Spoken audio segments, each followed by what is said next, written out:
Umaga po, mga kababayan ko.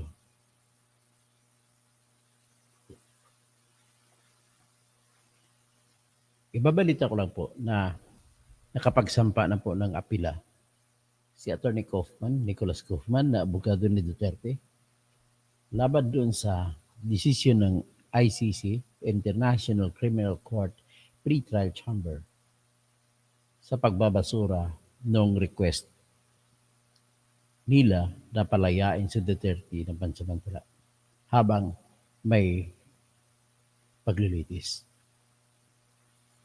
Ang dahilan po ng kanilang desisyon na umapila doon sa appeals chamber sa mataas na level ng korte ay ang sinasabi na mali po yung desisyon ng International Criminal Court.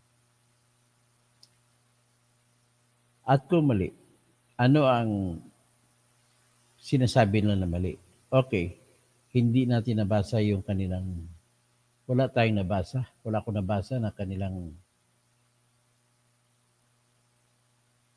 kailan sinampa, pero pwede kong sasabihin kung ano yun.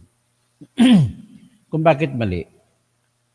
Ibig sabihin, mali po ang lahat na binigay ng ICC na dahilan para tanggihan yung hiling ni Duterte na makalaya muna pansamantala.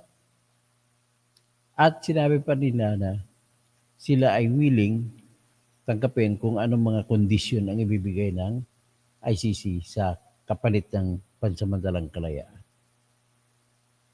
Natanda natin na hiningan ng ICC ng obserbasyon o ng comment ang the Netherlands patungkol sa application. Hindi naman natin nalaman, pero hindi binanggit sa decision ng ICC, hindi binanggit yung kung ano man ang sinabi ng the Netherlands. At wala rin binanggit patungkol sa third party na bansa kung saan siya pinopropose na pupunta. So, ibig sabihin po ay maaaring may sasabihin na iyon ang unang pagkakabali ng pre-trial chamber ng International Criminal Court. Bakit hindi nyo diniscuss yung patungkol sa third party at saka yung tungkol sa comment ng the Netherlands? Kasi pag inilabas si Duterte, dadaan sila sa Netherlands. At kung babalik si Duterte, galing sa kung saang bansa man, para dumalo ng hearing, ay dadaan pa rin siya sa Netherlands. So, yan po. Ngayon, pag binasa mo pang ibang dahilan, sinasabi nila na mali. So, I can competently, may kakayahan ako para i-analysahin kung anong mga mali. Ang unang dahilan na opisyal na sinabi ng International Criminal Court na pagbasura sa request pre-hearing ng abogado ni Duterte na palayain sa pansamantala ay mayroon daw risgo na siya ay natakot sila na si Duterte ay hindi na babalik sa ICC. At ito naman ay binase nila sa katotohanan na sa simula pa lang po ay hindi na tinatanggap ng mga Duterte ang otoridad ng ICC.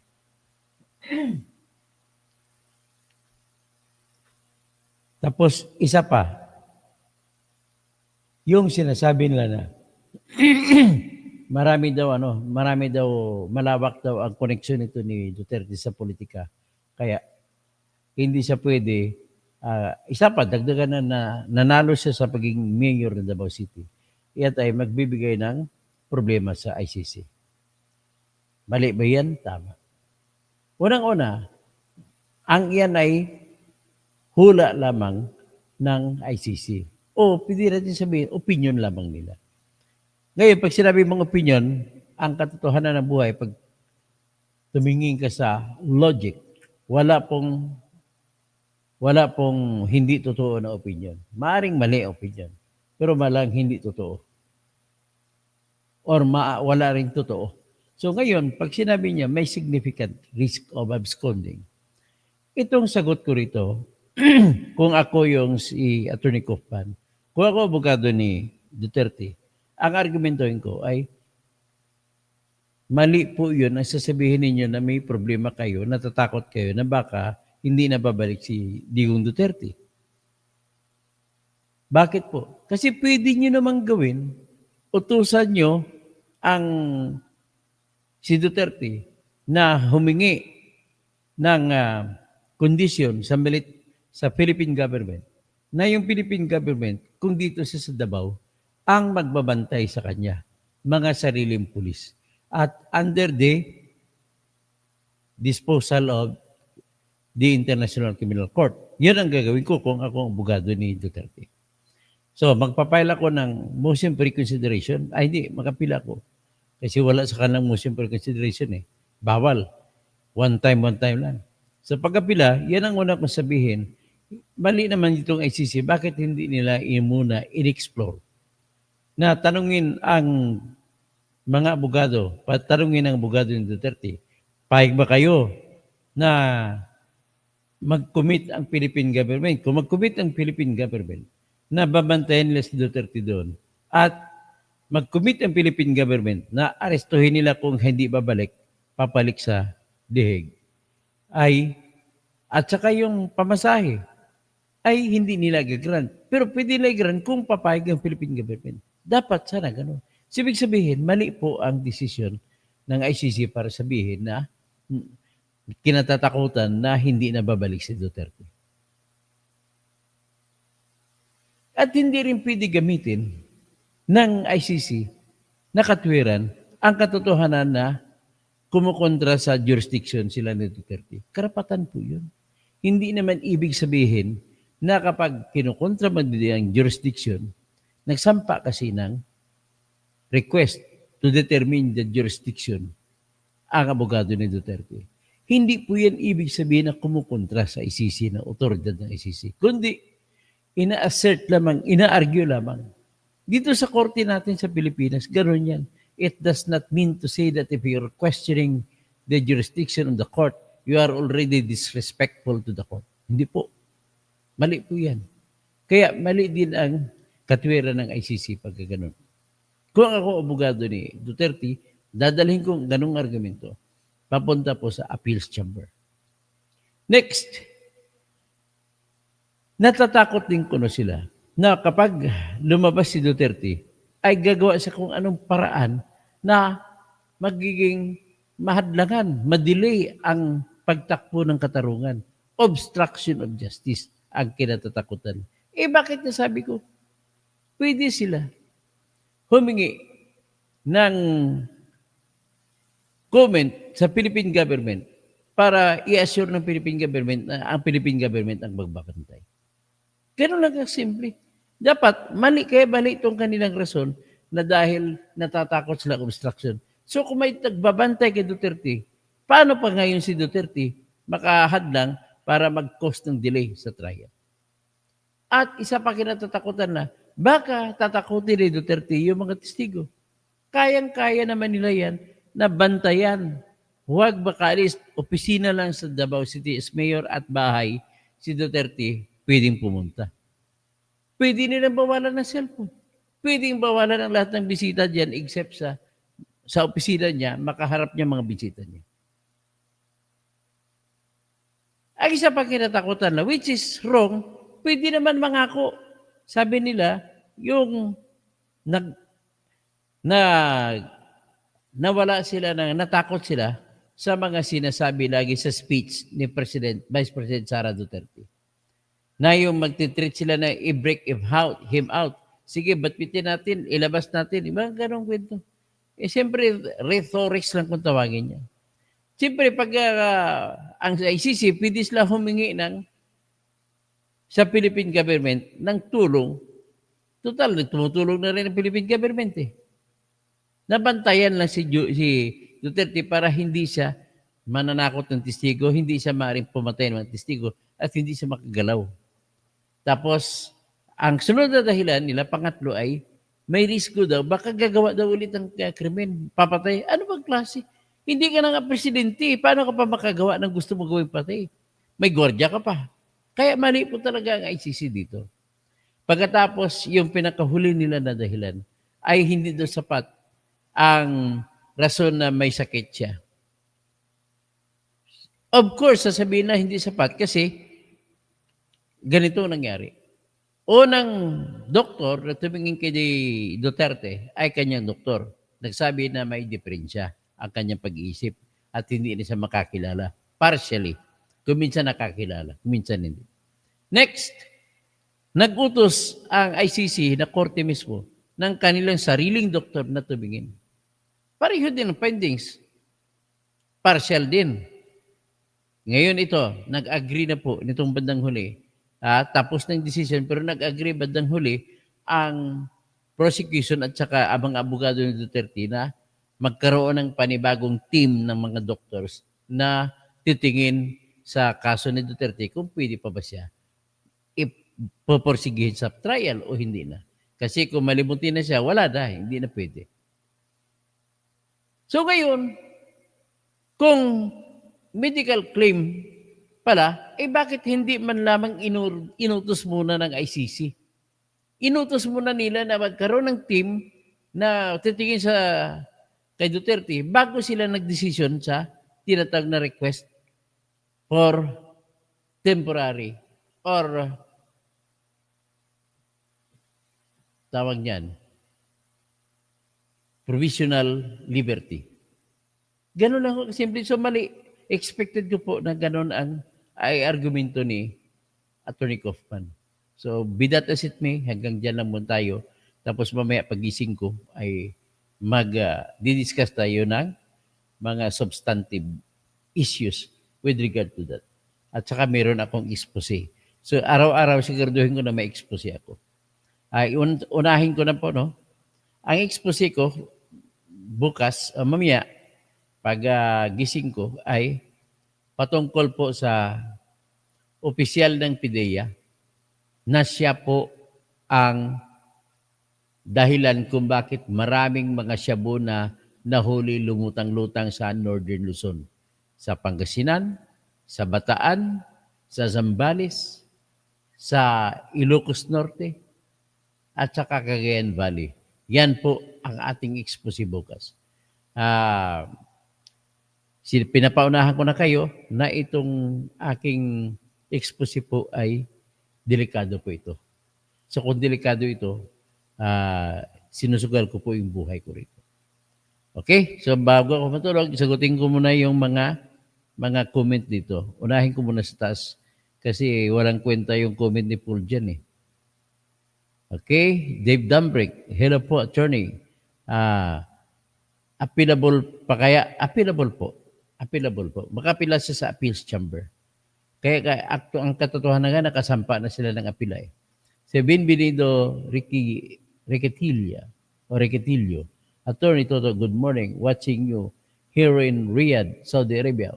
Magandang umaga dyan sa Riyadh. Milicia Castro Mayor. Good morning po. Dave Dumbrick, more power sa programa mo po, sir. Salamat po. Si Evie Long Beach, sikat ang ICC. Maraming tourist while Duterte is there. Si Dominic Boros. Bottom line yan, ang ICC, ginagamit si PRD para magkaroon lang sila na ginagawang paglilitis kasi umaasa lang ang ICC sa mga donasyon at mga bansang member ng ICC dahil matagal ng panahon na wala silang kaso. Si Rajak Nasaluddin. Assalamualaikum. Alaikum assalam, Rajak. Sir Toto, sana may chance pa si Tatay Digong makalaya pansamantala kung mag-apila sila sa appeals chamber ng ICC. Sa tingin ko mananalo sila, ha? Sa tingin ko lang, ha? Kung ang argumento ni Kaufman, kagaya ng sinabi ko na argumento, malakas pong argumento na yun. Dominic Boros, kinakasuhan na bansa kaya maski illegal ang pag-aristo, denied dinidelay lang para marason lang sila na may malilitis maski illegal. Sige, tingnan natin yan. Kasi I still remain na walang jurisdiction ang ICC. Paul Jan, didisits ka pa ba? Ay, ang mali sa utak mo, Paul Jan, ang akala mo, masama bang didisits? Bakit siya, tanggalin mo yung seats? Sino mas matalino sa atin, Paul Jan? Ako magyabang na ako. Ikaw, hindi ka nga sige, magsalita ka nga, mag-comment ka dyan kung tama ka. Kung tama ka, kung fair ka, mag-comment ka nga laban kay Bongbong ngayon. Mag-comment ka laban kay Romualdez. Mag-comment ka laban kay Saldico kung talagang totoong tao ka. Ha, Paul Jan? Ikaw nga, kinakampihan mo lang mga kurap. Trilyon ang ninakaw. Gusto mo kampihan mo? Pinag-usapan natin dito yung proseso ng batas. Hindi pinag-usapan dito yung kung talagang may sala si Digong o wala. Ano ka talaga? Bobo mo talaga. Magsama na kayo ni Risa Hontiveros, pare kayo mga bobo. Sweet lover Grace, God bless mo. Good morning po. MES, Sir Toto, bakit ako nagpunta dyan si Trililing, yan po ang sinususpitsan ko na may binigay, may bit-bit na pera. Pumunta roon, biro mo, may mga motion pa ang abogado ng biktima. May motion pa hindi motion kundi comment. May request pa yung tinatawag na pro bono counsel. Tinatawag dyan na amici curiae. May request pa si Attorney Kaufman na magdagdag pa ng sasabihin. Nakalain mo pinabayaan na yun. Hindi na sinagot, nagpalabas na ng desisyon. Iba talaga kapag pag andyan, biro mo, alam niya si Bato daw kasunod ang arestuhin. Well, that guy is ikaw naman, trililing shit. Three shit, Paul Jan, trililing shit ka. Si Trillanes na saan ka makumukuha ng pera mo? Pupunta dyan. Almost 200,000 ang gastos pupunta dyan. Hindi mo pwede sabihin sa akin na sarili mong pera ginamit dyan kasi gastos yan. Ano Paul Jan, ha? Judgmental. Hindi, kasi ikaw judgmental ka rin eh. Huwag ka magsabi didisits.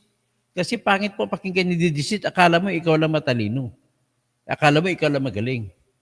Kulto nga kayo eh. Kayo mga pinklawan, kulto kayo eh. Binilabas lang ebidensya na may insertion din si Risa.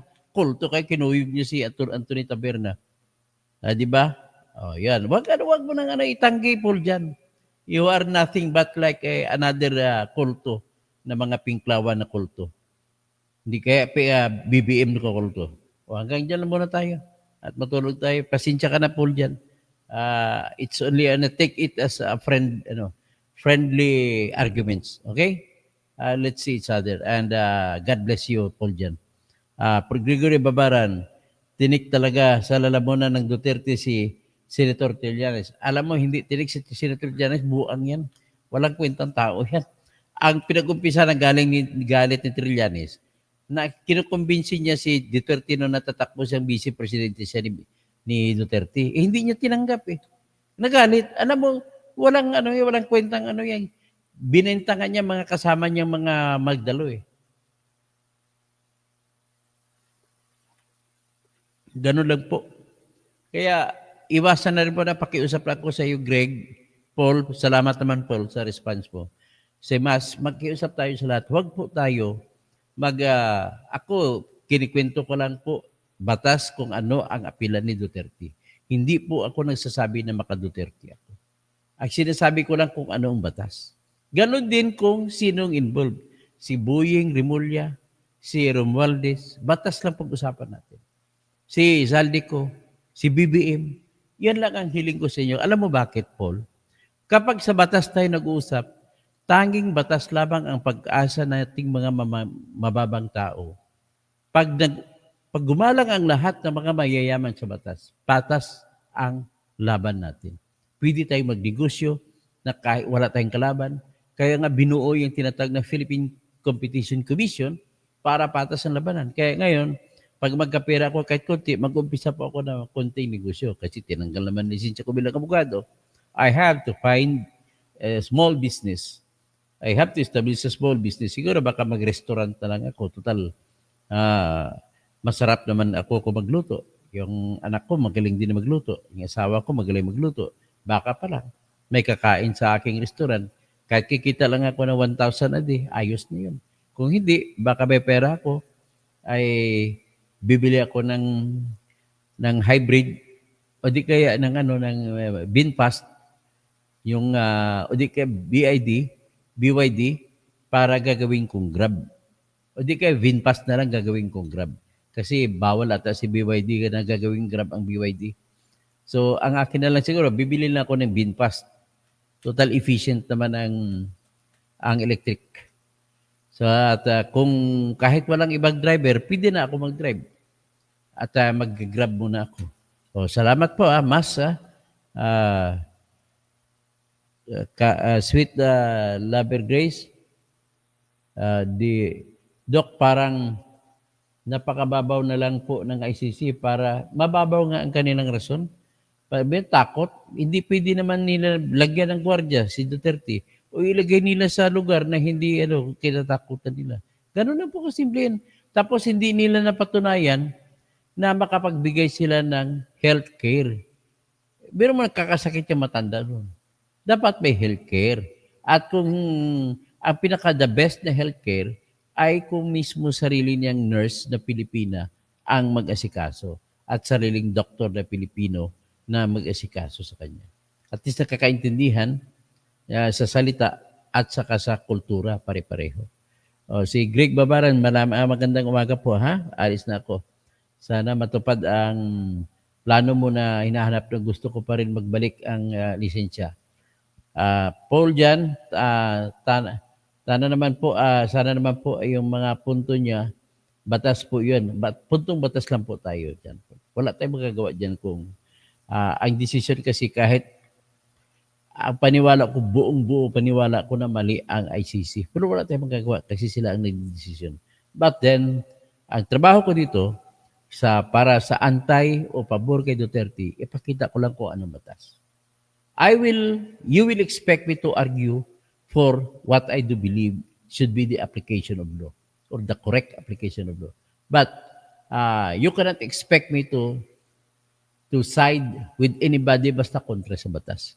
Sa akin lang kontra sa batas. Hindi okay naman sa akin kapit na pagkamalan ako na pro Duterte or whatever. It so happened po dyan na yung mga batas na pinag-usapan ay gusto ko ipaglaban. At nagkataon na ang batas dapat igalang natin ang batas para sa totoong karapatan.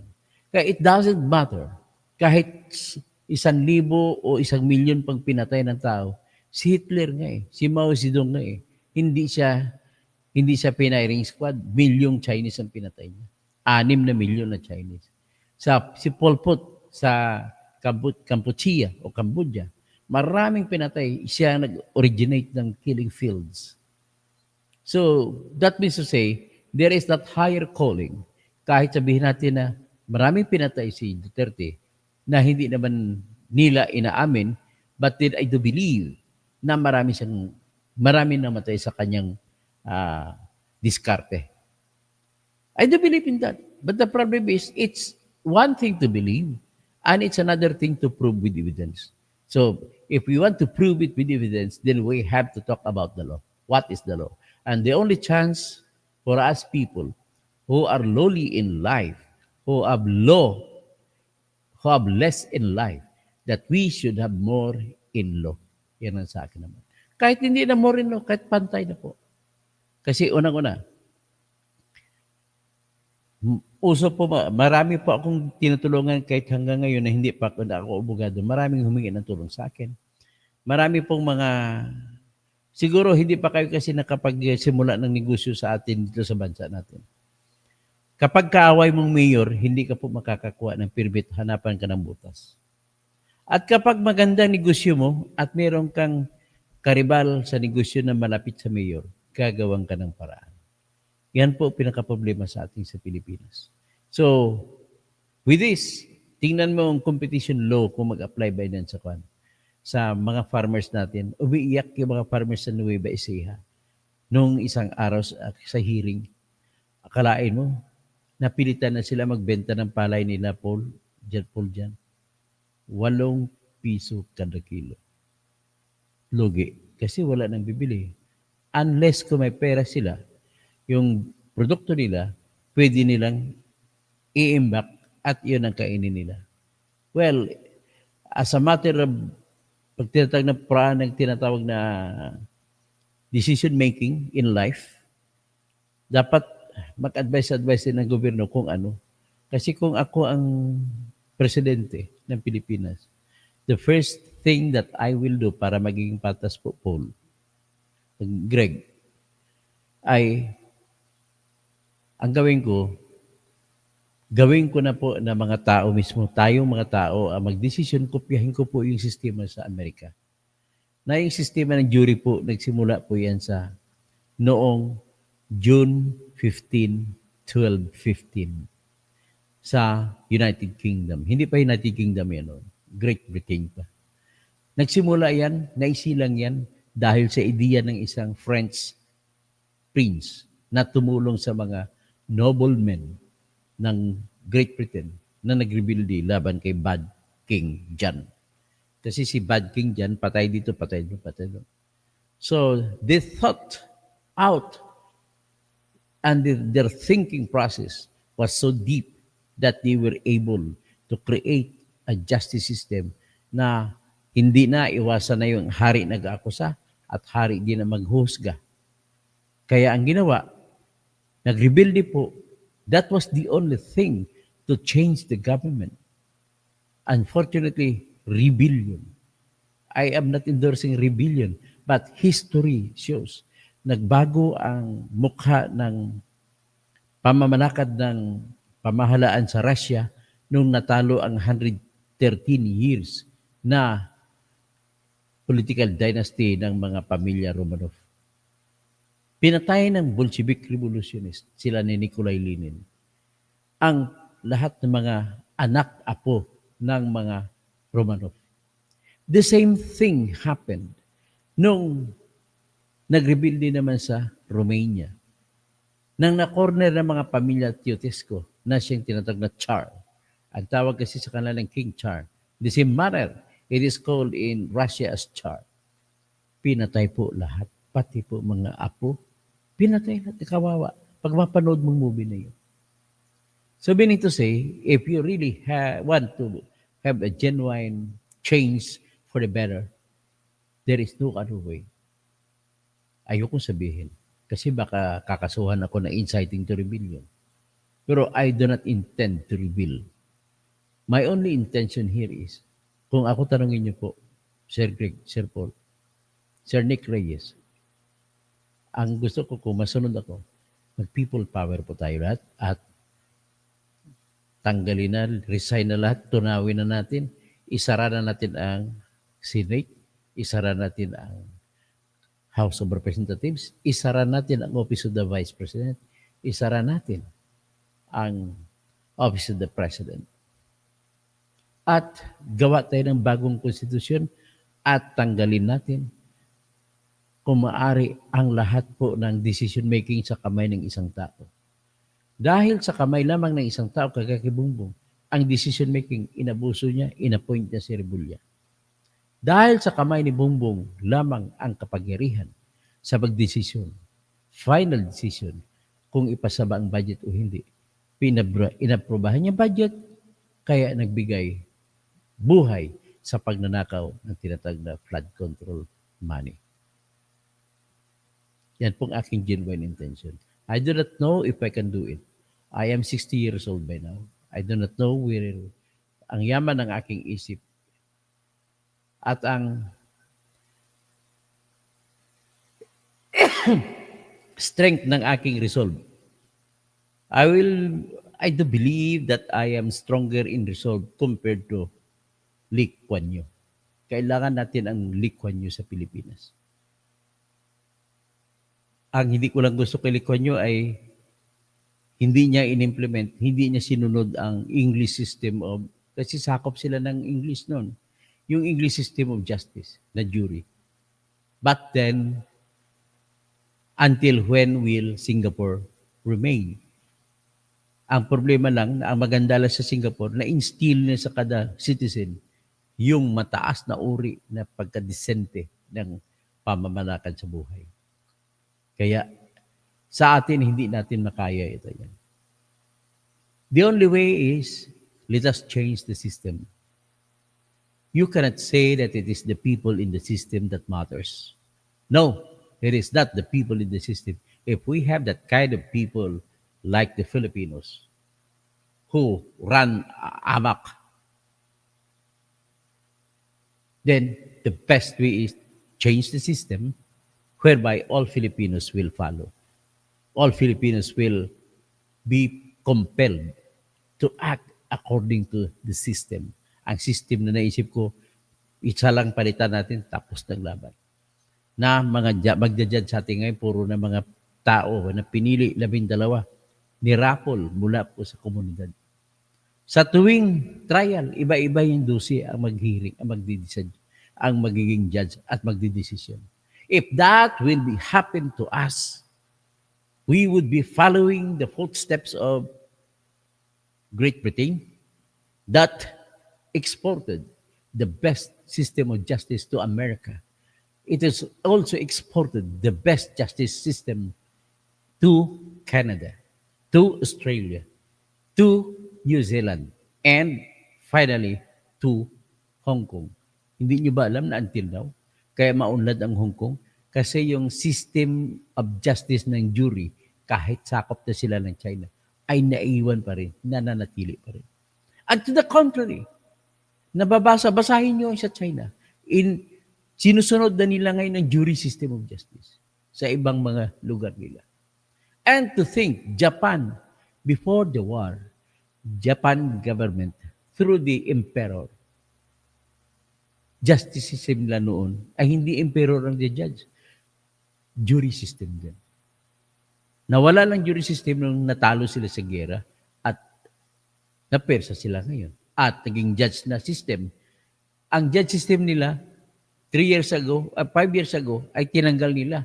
Nagiging mistiso. May mga judge at may mga tao na magdidesisyon.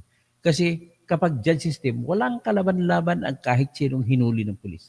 Kasi mayroong sinasabi, ang mga pulis ay trabaho lamang, lahat ng sasabihin nila ay yan na ang gagawin na punto ng ebidensya na paniniwalaan ng korte nila na isang judge lang para sabihin guilty o hindi guilty.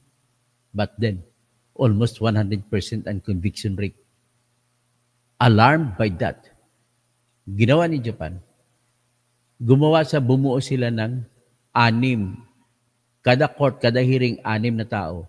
Isang judge ang kasama at saka 4 na makukunin sa komunidad. Yan na sila ngayon. And not only that, South Korea has also went to the venture of copying the jury system. Although different ang kanila sa numbers kung ilang judges na mga tao. Maggali. Winston Churchill once said, I thank God for this best invention made by God that approximates the best justice system in the world. Kung meron tayo niyan. Kita mo, sino ba mga maunlad na mga bayan? Yung mga bayan na maunlad ay yung disente. At paano magiging manatili ang pagkadisente ng mga kanilang mga mamamayan ay dahil lamang solid po ang kanilang tinatawag na sistema ng katarungan. Imagine kung mataas ang ating sistema ng katarungan, hindi na kaya bilhin ni Saldico. Hindi na kaya bilhin ni Atong ang desisyon na para manalo siya sa mga kaso ng sabungiro na nawawala laban sa kanya. Yan lamang po ang aking pangarap sa buhay. After that, I could die smiling if that happens. Ganun naman po ang aking pangarap. Simple lang po. Magandang umaga po sa lahat. At okay tayo matutulog na rin. Si Jay Chongson, ang difference ng Korea nila sa ang korte nila sa korte ng 7 continents. Ang korte kasi karamihan guys sa Pilipinas, 1 one-man rule. Ay, Maring Telly, good morning.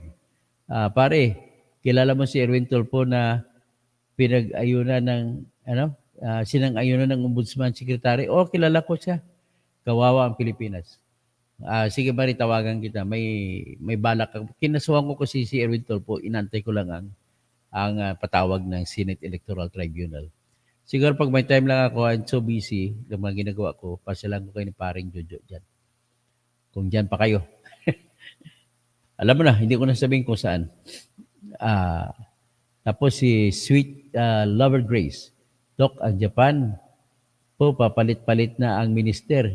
Hindi pa nakakayanan ng iba. Ibig sabihin po, hindi disente po kasi mga Hapon. Pag kunting problema, palit ka agad. Kay Kumaro, good morning po. Tapos Paul Jan, sir, bati, peace po tayo. Sige, bati po. I love you Jan. I love you Paul Jan.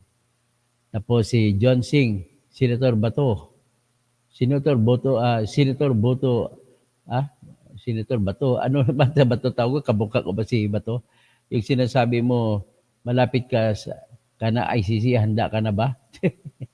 Si Senator Bato para sabi, hindi sa akin. Al Arencilla ko na, marunong ka pa sa ICC. Ay, alam mo naman, matapansin ko itong Al Arencilla, masyado kang kontrabida. Anyway, we agree to disagree. Don't you worry. Matututo ka rin makinig sa akin, matuto ka rin sa mga patas na pagtingin sa lahat ng bagay. Kaya, sa totoo lang, kung may kasalanan siya, ano natin yan, kahit kapatid mo ang kakasuhan. Give that to the fold of justice. Let justice take care of that. So, Gregorio Babaran, kung ayaw mo po kay Senator Risa, hindi kay Lini na lang po. Alam mo si Lini, binubuto ko yan. Nabuto ko yan. Pero kaya lang, hindi naman siya na-dismay ako sa kanya nung huli na, hindi na siya nagsasalita. She must be the leader at the time na kinompromise na niyari ang Smartmatic. So, Ramon Dadison, attorney, Gregory Babaran, jury system po talaga ang patas na hukom. Walang suhulan at walang mahirap o mayaman. Tama po kayo. So, Paul Jan, Dan, like number 24 ako. Salamat po. So, Decrease, hanggang dyan na po at magandang umaga po sa inyong lahat. At ako po'y tutulog na, Maring Telly. At itetext ko lang kayo ni Paring Jojo kung paano. Maria Victoria Sanchez, Thrilling Mission. Yan, kaya na-denied niya. Hindi bali, don't worry. That's justice. That's the game of justice. Sa Pilipinas, in the kind of justice that we have to learn to accept the judgment of the courts kahit mali pa. Biktima po ako dyan. I know I am right. I know that the Supreme Court is wrong. But then, despite the wrongness and despite the pain, the extreme pain that was given to me, pagka-disbar ko namatay ang nanay ko. Because of that, nung nabasa niyang balita, natumba na lang siya, nakama, February. That was on February 1 that when she learned that I was disbarred. So, nahiga na lang nanay ko, dinala lang namin sa ospital. So, on June 21, namatay siya sa ICU. Matindi po ang naipon ko po sa pagiging abogado. Nabili ko na bahay at lupa at iba pa. Naibenta ko po lahat para ma-save ko lang nanay ko. But hanggang ngayon, may 700,000 pa ko na utang. Well, kausapin ko na lang yun, yung ospital. I just don't know where should I get that.